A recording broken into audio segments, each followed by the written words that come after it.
Yamiche, I don't want to skip over, because of the crush of headlines, two things significant in John Kelly, former White House chief of staff, saying, one, he agrees with Secretary Mattis, who, among other things, compared Donald Trump's penchant for division with the Nazis, with their tactics, saying, one, he agrees with them, and two, it matters who we elect. How is that going over today at the White House?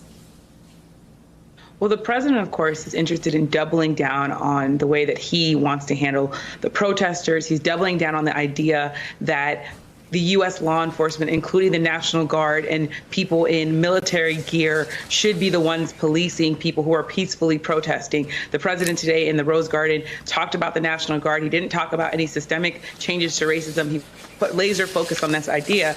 But I think there's a question here, of course, which is that there are current and former generals who worked for President Trump all saying that they're worried that America's turning into an authoritarian government. And it is very notable to hear them. I will say, though, Nicole, I was talking to a source in Florida today, and they said, what took these generals so long? The country has been through so much. John Kelly oversaw at one point the separation of immigrant children from their families. There are also, of course, the president saying that there were very fine people at a Nazi rally. Some people think that even though these generals are admirable for speaking out now, that they're speaking out too late and that they let so many other things go by that were also important. Yamiche, I'm so glad you said that, and you sort of popped the cork on my burning rage that they took so long to say this. This president was impeached, and he stood in front of the Senate. There was an opportunity for Republicans to be persuaded to hear from a witness, someone who saw up close exactly what General Mattis saw, which was a president who lacks the maturity and I think Mattis's point, lacks the fitness for the office he holds. This former national security official says, look, we have an election in 5 months. Maybe these voices will make it abundantly clear what the stakes are. What is the sort of calculation around this president that some of these former aides might endorse Joe Biden? That would be remarkable if that happened. I'm not quite sure we've reached that point yet. What we have already now seen is that these generals, these military leaders, their words are mattering to Republicans that Donald Trump needs to win the election. Lisa Murkowski is now saying that she's not sure if she's going to be able to back President Trump, which is, of course, an extraordinary thing. So I think what President Trump is most worried about is the idea that he might lose the faith of these military leaders and, as a result, lose the faith in a lot of rank and file Republicans who feel like they've weathered storm after storm, scandal after scandal. I think the other thing to notice, of course, is that there's key constituencies like white men with college educations or white women who are living in the suburbs or white seniors who are looking at these military leaders and saying, if they're alarmed, how might I back the president if these people are speaking out?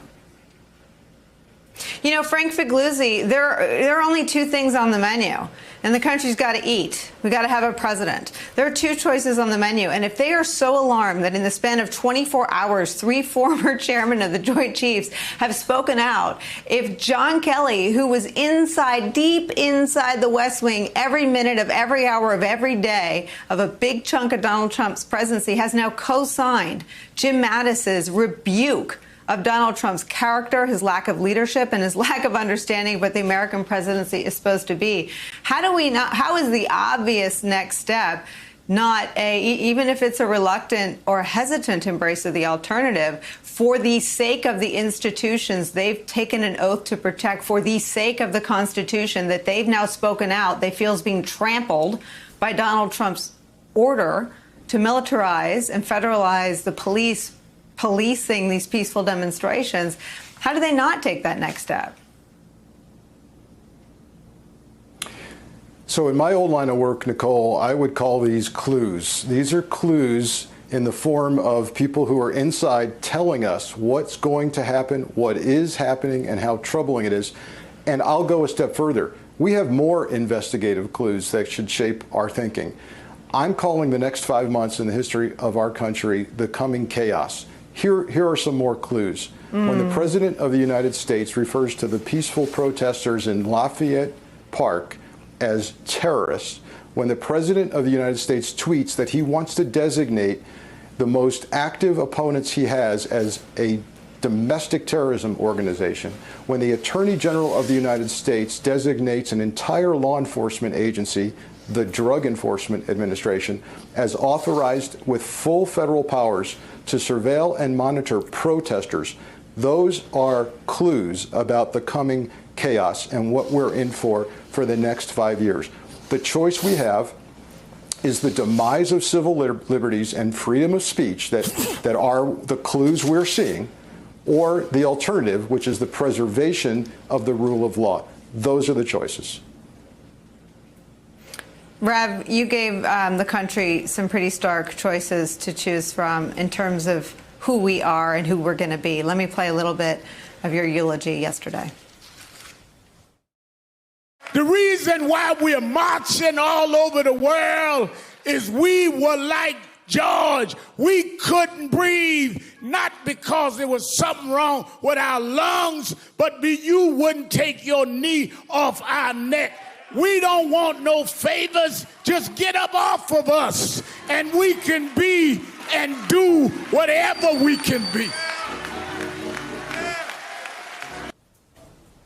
Rev, 74% of Americans, it would seem, agree with you.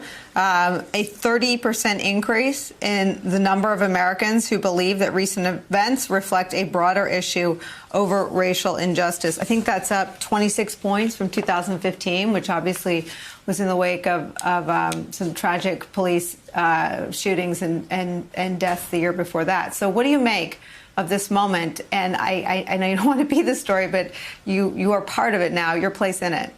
I really think we are at a very different moment that I don't think this president understands. And I spoke about it during the eulogy. I think he's on the wrong time period. Because for him to be talking about militarization and trying to in some ways criminalize or make terrorists out of peaceful protesters, on the day we're having the memorial service for Mr. Floyd, it shows how tone deaf and insensitive he is. To say today that George Floyd would be proud of the unemployment numbers because some numbers went up when the black unemployment numbers are higher than they've been in 10 years is an insensitivity. First of all, George Floyd would have been happy to see a man not put his knee on his neck. And something this president has not addressed through the office of president. That is saying his Justice Department, we need to deal with practice and patterns of certain police departments, which the Obama administration had done in the city of Baltimore and Chicago and other cities. We need to deal with federal law that will hold police accountable. He is not addressing the issues. He's trying to use the distraction of some who were wrong to loot and engage in violence, but they did not represent the overwhelming majority of the protesters, and they certainly were not the people that were in Lafayette Park the night that they used all kinds of things to move them out so he could do a photo op with a boarded church that had been the victim of violence and stand up with a Bible. And I still say I've been in church all my life, was a boy preacher until I became an adult preacher. I've never seen anybody hold a Bible like that.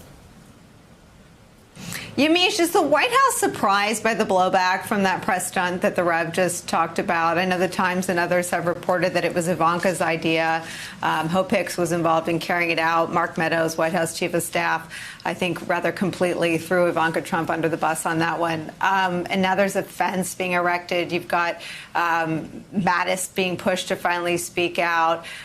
Former senior national security official told me today he wouldn't be surprised to see Esper and eventually maybe even Milley forced to resign over the pressure building still within former military circles. Do you think they're surprised by the reaction?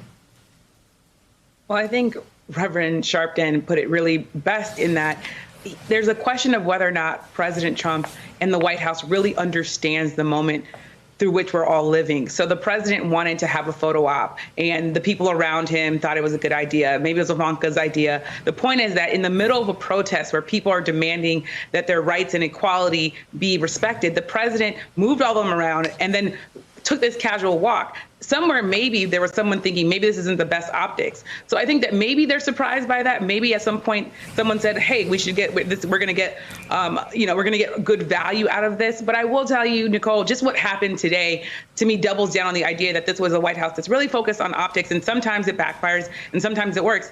I was in the Rose Garden today, and I went and sat down with a bunch of other reporters, and our seats were really close together. We were wondering why they were so close together. And the president, during his speech, said, well, we're doing so well, even the reporters are sitting close together. He was using us as props, as the White House Correspondent Association put out today, the statement they put out. He was literally making us sit closer together because the White House thought it, quote, looks better. That was the answer that we were given. So this is a president who was literally violating social distancing policies, forcing my body to be closer to someone else because they are thinking about the optics of a press conference. So I don't know if they're surprised by that blowback of that move, but it seems as though this White House is about optics, and sometimes they just think, well, maybe we'll get the blowback, maybe we won't. All news in some minds is good news. So if it's bad or good, it's still benefiting the president in some people's minds. Frank Figliuzzi, if we were looking at another country do what Yamiche just described, we would call it propaganda.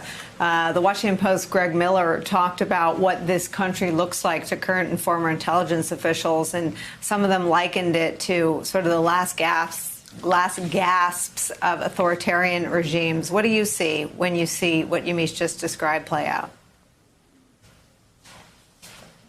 Yeah, my career in intelligence and foreign counterintelligence caused me to study failed states that are about to fail or about to overthrow leaders. And I have to tell you, there are marked similarities here that are deeply disturbing, no matter where you are politically on the spectrum. So I think, look, we've got a president who is trying to divide us. I think we need to stop wondering whether or not the optics bother him or the pushback or reaction surprises him.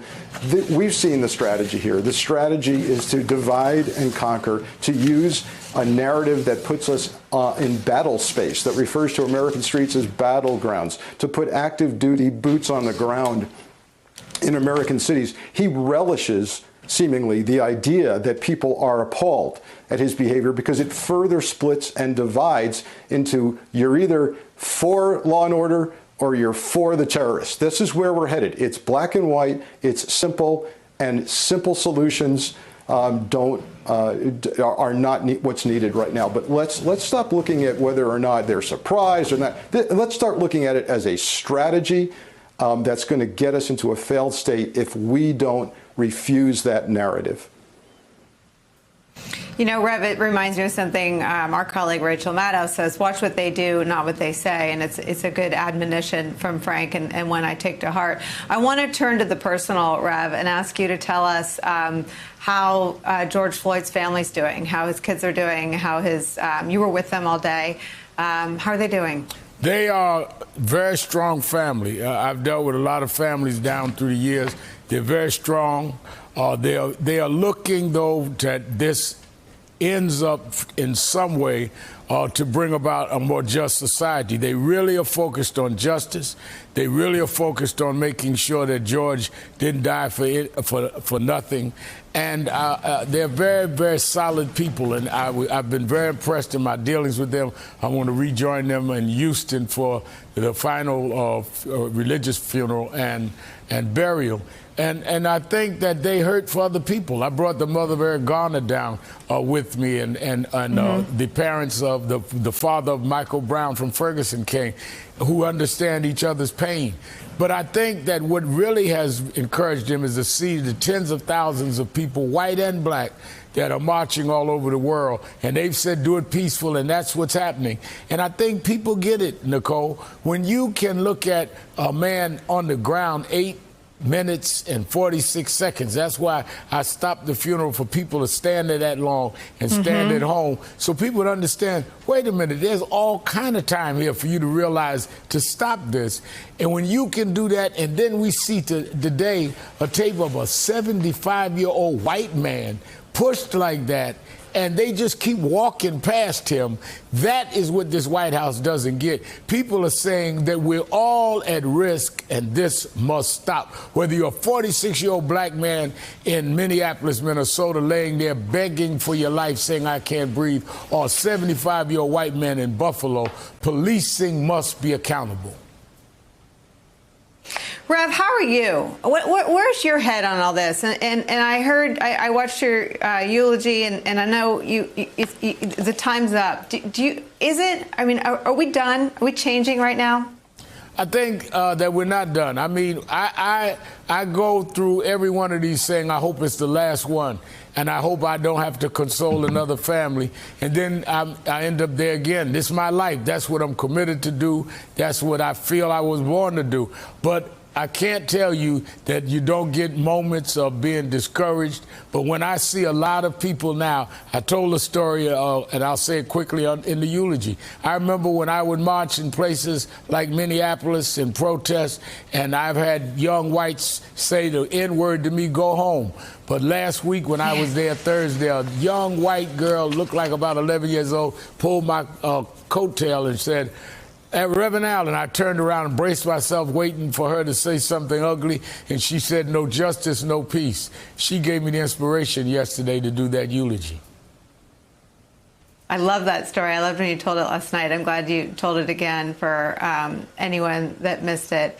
Rev, I hope you're right, and I hope that the future is in that 11-year-old's heart. And thank you for everything you do and everything you did yesterday. And thanks for joining us today. Thank you, Rev Al Sharpton, Yamiche Alcindor, Frank Figliuzzi. Thank you all for spending some time with us. As we go to break, you're looking at the newly renamed Black Lives Matter Plaza near the White House. It's D.C.'s answer to a city still reeling from the way federal officials are handling the protests there. When we come back, we'll talk to two experts and ask who leads the conversation in law enforcement about reforming law enforcement. Plus, has this week been a turning point in the 2020 election?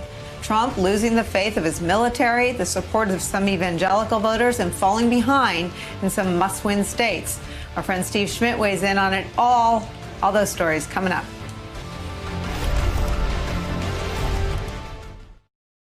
You're watching MSNBC International.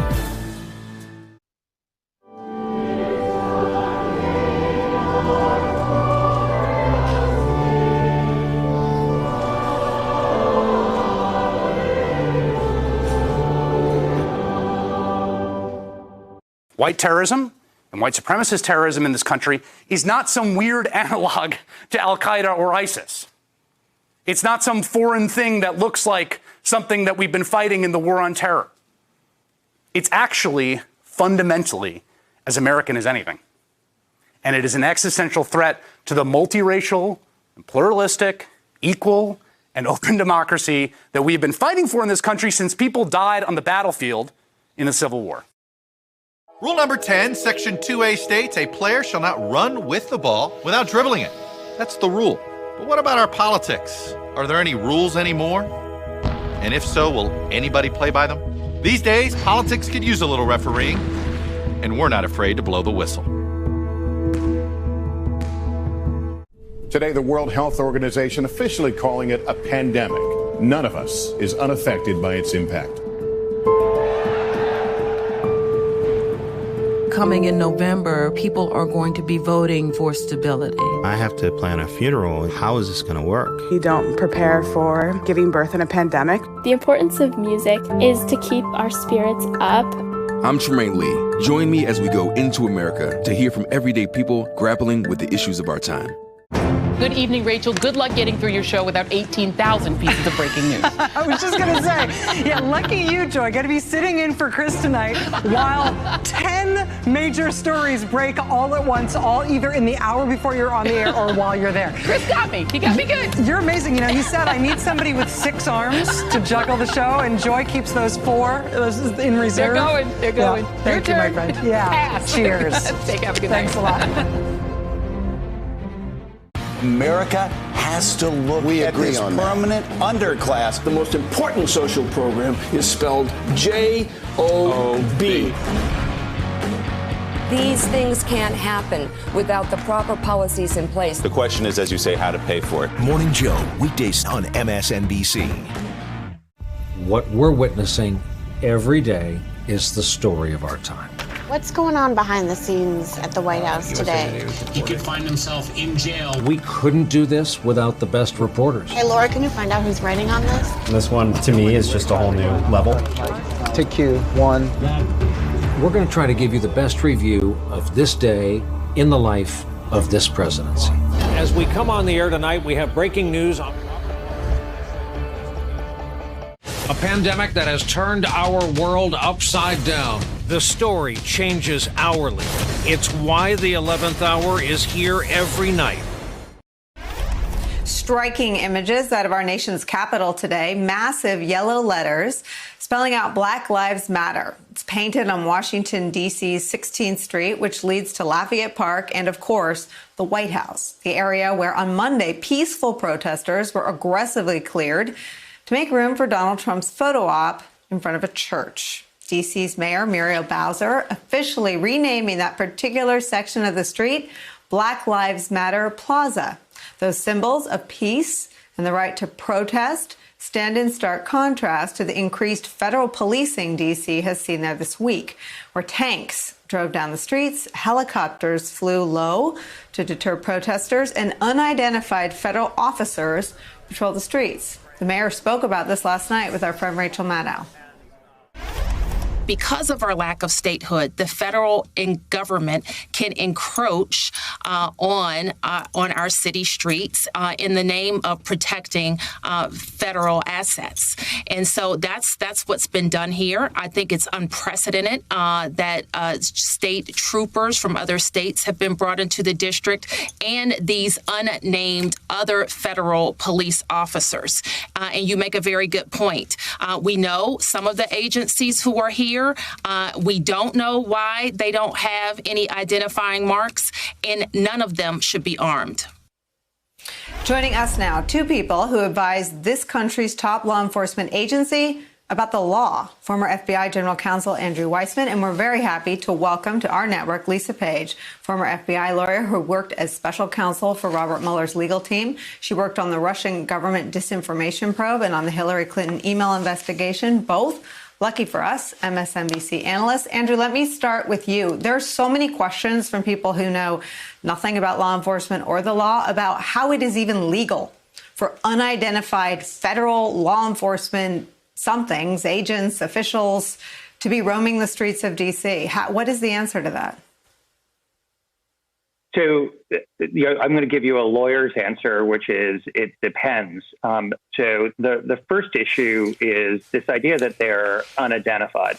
So as taking my role as the former FBI General Counsel, I would need to know whether my people are being asked to do something because there's limited legal authority at the federal level to be taking action. And one of the problems with the Attorney General saying, we're not identifying these people is that each agency has a general counsel that needs to assess the legality of what's being asked.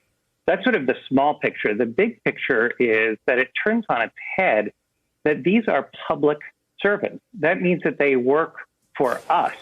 The idea that they can say to the public, we're not going to tell you, our clients, the people who pay us, we're not going to tell you who we are, really gets this completely backwards and shows an imperiousness on the part of the people in power.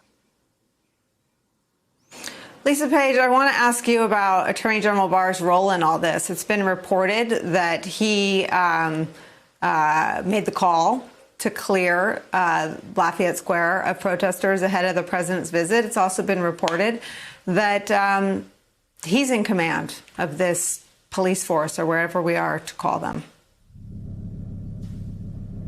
Well, thanks, Nicole. It raises a lot of questions, honestly. Federal law enforcement was mobilized very quickly, and it's not clear to me, I'm curious whether it's clear to them, what the rules of engagement are. What's their mission, right? What's their jurisdiction to be operating, as Andrew was suggesting, right? What's their chain of command? To whom are they reporting? these are important questions. I mean, from my experience at the FBI, I presume that the FBI agents that are on the streets are there to investigate violations of federal criminal law. But what does that look like in the context of what we're seeing out here, the context of peaceful protests or crowd control? If a water bottle gets thrown, is that a violation of federal criminal law? Does it need to be on federal property? I mean, these are important questions that need to be answered, both for law enforcement so that they understand the lanes in the road, they understand when to engage and when not, so that they can stay safe, but also for protesters so that they know what's expected of them and what they need to do in order to not run afoul of federal law enforcement. Well, and Lisa, to that point, I mean, someone who'd spent time in Iraq after the first years of the Iraq War said it's similar to a war zone where no one knows who's in charge, and it's an incredibly dangerous situation, not just for the people protesting, but for the actual law enforcement officials. I mean, I imagine they are less safe for being anonymous, for having an unclear chain of command. Do you think any of them want to be there? I think you're exactly right. And moreover, what's the basis for not identifying them as an agency? To your point, these are not CIA operatives on the streets of Kabul. These are federal law enforcement officers in Washington, D.C. How can there be any meaningful oversight if you can't identify who you're engaging with? It's really baffling. It's hard to understand what basis their identities are being withheld. Andrew Eastman, I want to ask both of you what your sort of impressions are from working at the highest levels of the national security apparatus of this country, protecting this country from foreign threats, domestic threats, to see just today 3 former chairmen of the Joint Chiefs coming out and rebuking the decision to militarize and federalize the policing of protesters, to see General Mattis, who worked for Donald Trump for the vast majority of that of what's been his term as president, compare him to being someone who is as divisive as the Nazis were, who did not view for even a single day his mission to unite the country. How does that land as someone who's worked at the highest levels of national security, Andrew? Well, obviously, this is a remarkable time. And as you know, Nicole, I've been, it's hard to be very sanguine, but the one thing that I think people should take heart is that the military, like a lot of people in domestic law enforcement, are trained to obey the Constitution. And I think seeing people in the military, former military people, have a sort of I am Spartacus moment where they're standing up and saying, we will not do something and we disapprove of something that violates the Constitution, and that the military should not be drawn into sort of domestic politics and should not inflame the relationship with the civilian population, is very heartening to see. As much as it's depressing to think about how we got here, it's nice to see the military standing up. It's very reminiscent of right after 9/11, when there was a lot of litigation about Guantanamo and what the rules of engagement would be there. The military were the ones who insisted that the typical traditional military rights and due process be afforded to the people there. And it's nice to see that there's that tradition that's being upheld. All right. Andrew and Lisa are staying with us. I'm going to ask both of them more about the person at the top of the Justice Department during these extraordinary times, Attorney General Bill Barr. Don't go anywhere. We'll be right back.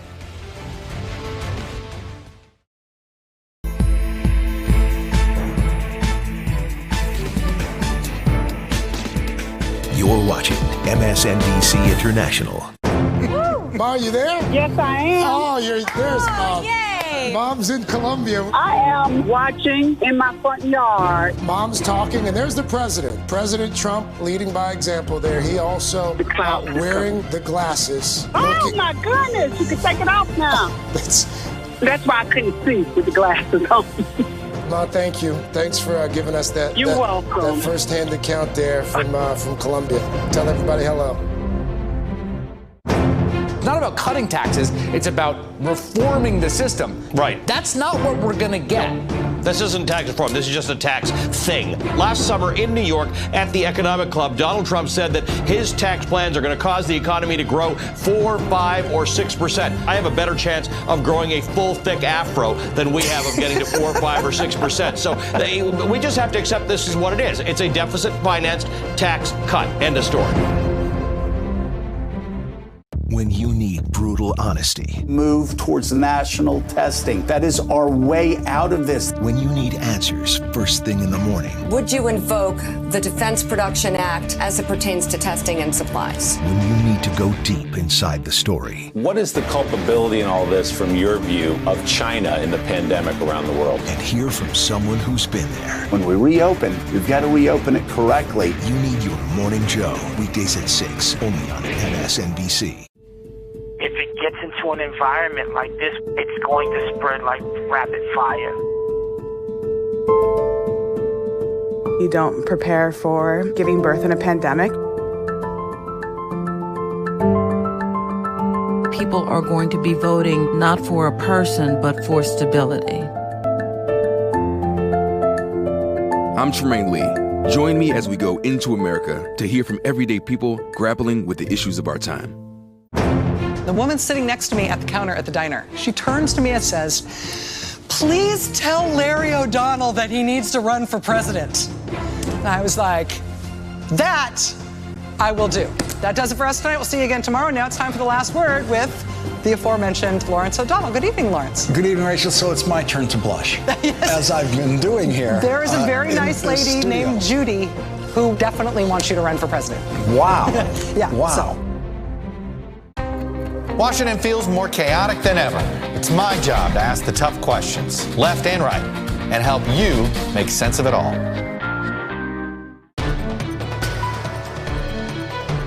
The Last Word with Lawrence O'Donnell, only on MSNBC.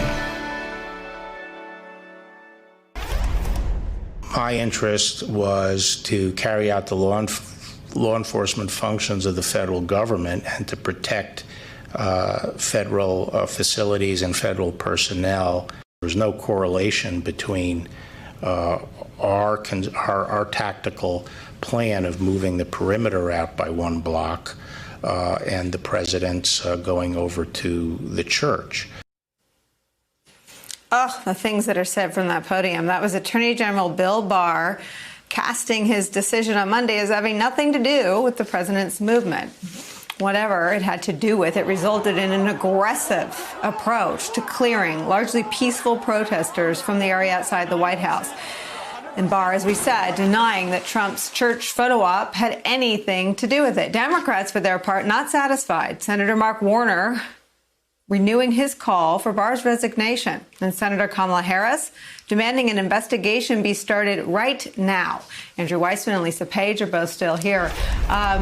First of all, I won't put you on the spot, but it certainly, to my mind, is long in a line of a string of more spinning performances than truth-telling that Attorney General Barr has undertaken from that podium. But where would an investigation into Barr start? What would it examine?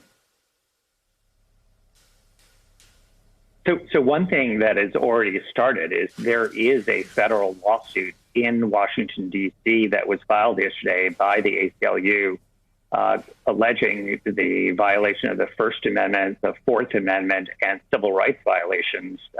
And that is a lawsuit in which, if that goes forward, the Attorney General and others can be deposed. I would very much like to see how the Attorney General would answer the questions and have follow-ups in response to the clip that you just showed, because, that is what's commonly known in the legal profession as doesn't pass the laugh test. I mean, that's just absurd.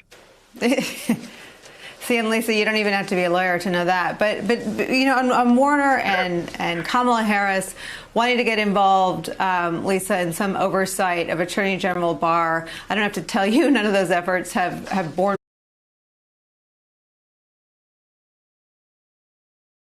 Hey there, I'm Chris Hayes from MSNBC. Thanks for watching MSNBC on YouTube. If you want to keep up to date with the videos we're putting out, you can click subscribe just below me or click over on this list to see lots of other great videos.